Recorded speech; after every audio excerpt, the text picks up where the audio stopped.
Bienvenue dans Radicalement Vivante, le podcast où l'on apprend semaine après semaine à passer de la survie à une vie choisie. Je suis Julie et aujourd'hui, j'aimerais te proposer quelque chose d'un peu particulier. Pas une méthode, pas un conseil et pas même une réponse. Simplement une question. Une question qui, si tu acceptes de la laisser t'accompagner pendant les prochaines minutes, pourrait bien changer la façon dont tu regardes toute ton histoire. Je ne sais pas où tu en es aujourd'hui, je ne sais pas si tu te bats avec ton alimentation, avec ton corps, avec ton anxiété, avec tes émotions, ou même avec cette impression étrange de toujours finir par revenir au même endroit. Comme si, malgré toute ta bonne volonté, quelque chose en toi reprenait toujours le dessus. Mais je crois qu'il y a une chose que beaucoup d'entre nous ont en commun. On passe une grande partie de notre vie à essayer de se réparer. On essaie d'être plus discipliné, plus calme, plus organisé, plus confiante, plus patiente. Comme si la prochaine version de nous-mêmes allait enfin être la bonne. Comme si, quelque part, celle que nous sommes aujourd'hui n'était pas encore acceptable. Et avec les années, on ne cherche même plus à comprendre ce qui nous arrive. On cherche seulement à devenir une meilleure version de nous-mêmes. Et le problème, c'est que lorsque tu passes des années à essayer de te réparer, tu finis par ne plus remettre en question la question de départ, tu vois, tu remets plus du tout ça en doute. Tu vas seulement chercher une meilleure réponse, une meilleure thérapeute, une meilleure méthode, une meilleure explication. Tu changes d'alimentation, tu lis des livres, tu écoutes des podcasts, tu fais des thérapies, t'en testes des outils. Et à chaque fois, tu espères que cette fois, ce sera enfin la bonne. Je connais trop bien cette sensation, parce que moi aussi je l'ai vécue. Et pendant longtemps, chaque nouvelle découverte me donnait énormément d'espoir. Je me disais, ça y est, j'ai enfin compris, c'est ça qui va tout changer. Et quelques semaines plus tard, je me retrouvais au même endroit. Et je repartais chercher, encore et encore. Je changeais d'approche, je découvrais de nouveaux outils. J'avais l'impression d'avancer, vraiment, hein. Mais je continuais toujours à répondre à la même question. Une seule question que je n'avais jamais osé remettre en cause. Comment est-ce que je peux enfin réparer ce qui ne va pas chez moi? Et puis un jour, quelque chose a changé. J'ai pas trouvé une meilleure réponse. J'ai changé de question. Et si depuis toutes ces années, je cherchais à réparer quelqu'un qui avait simplement appris à survivre? Parce que le jour où j'ai arrêté de me demander ce qui n'allait pas chez moi, j'ai enfin pu commencer à me demander ce qui m'était arrivé.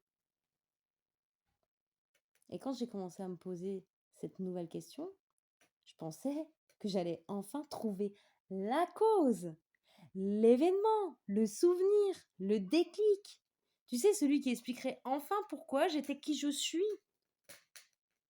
Mais là encore, la vie, elle m'attendait ailleurs. Parce qu'au fil des années, j'ai compris quelque chose que personne ne m'avait jamais appris. Nous avons vraiment une drôle de façon de regarder les êtres humains. Quand quelqu'un pleure beaucoup, pouf, tu lui colles une étiquette, c'est qu'il est trop sensible. Quand quelqu'un contrôle tout, pouf, tu lui colles une étiquette, c'est de l'anxiété. Quand quelqu'un mange pour calmer ce qu'il ressent, pouf, une étiquette, c'est qu'il manque de volonté. Si quelqu'un s'éteint, pouf, encore une putain d'étiquette, c'est qu'il a plus de motivation. Ou pire encore, c'est que c'est un faible. On passe notre temps à coller des étiquettes sur les comportements, comme si un comportement pouvait raconter toute une histoire. Et si ce que tu fais depuis toutes ces années n'était pas ton identité, mais le langage de quelque chose de beaucoup plus profond? Je crois que c'est à ce moment-là que tout a commencé à changer vraiment pour moi. Parce que j'ai arrêté de regarder mes réactions comme des preuves de ce qui n'allait pas chez moi. Et j'ai commencé à les regarder comme des indices. Et crois-moi, ça raconte pas du tout la même histoire. Et si Depuis le début, je regardais tout ça du mauvais côté. Parce que quand tu crois que le problème c'est toi, tu passes ta vie à te surveiller, à te corriger, à essayer d'être différente. Tu te promets que demain tu feras mieux, que cette fois tu craqueras pas, que cette fois tu réussiras enfin à devenir la personne que tu voudrais être. Et à chaque fois tu retombes. La même conclusion revient. Décidément, il y a vraiment quelque chose qui va pas chez moi. Et pendant longtemps, j'ai cru que cette petite voix, elle me disait la vérité. Je savais pas encore qu'elle racontait seulement l'histoire que je me racontais sur moi-même. Et franchement, c'est pas la même chose. Puis un jour, une pensée, elle est venue s'inviter dans tout ce bordel. Une pensée toute simple. Et si, au lieu de me battre contre moi, je commençais simplement à m'écouter?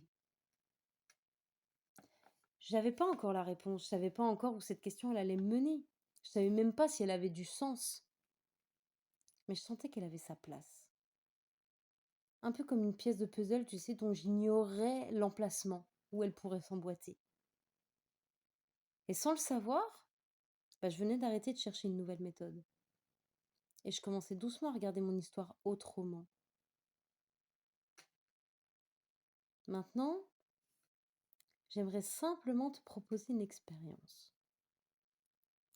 À partir d'aujourd'hui, chaque fois que cette petite voix reviendra te dire qu'est-ce qui ne va pas chez moi, n'essaie pas tout de suite de lui répondre. Remarque simplement qu'elle est là. Puis demande-toi, et si ce n'était pas la bonne question?